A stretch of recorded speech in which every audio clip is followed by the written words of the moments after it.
ko sisa ko ye komrasai do de minanta kadima ko ka fere bo ni jaka wakati sera mina jaka be ede ka uba ba tigide ka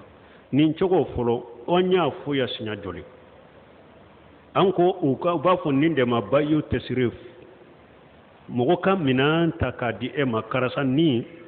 afere ni mi fere la ibi ka tono bori ibi ne ka wori di ni mi ma fere ni ma ko sera man benata doni ke ba ko nin tebbe nin fere chogo qararu bala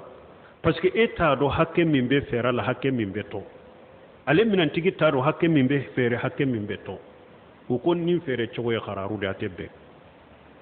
aboda e munye akike wakilu ye karasan kam mina fule a fere nye mbi saranina nkam minan fule a fere nye mbi saranina abike wakilu ye sisa donc e ba fere abi sara abi aboda ye ninde me minye ka ewa kabila e koro ni min fere la e ba ni min ma fere ba fu ba yu tasrifu nin tebbe imma akike wakilu ye ube akike nkam minan fule a jagonye ewa ambe be kalo sara la karo be sara nina donc nin chogo de ya boday ube a juruta bolo ni wori jete bula juruta bolo minan fule nya juruke ila ede tado de na fere la itaro na ma fere ne ka wori jede bi no fe donc a jurubi la ni nunde ya boday a famura bayu tasrifin ko ni tebbe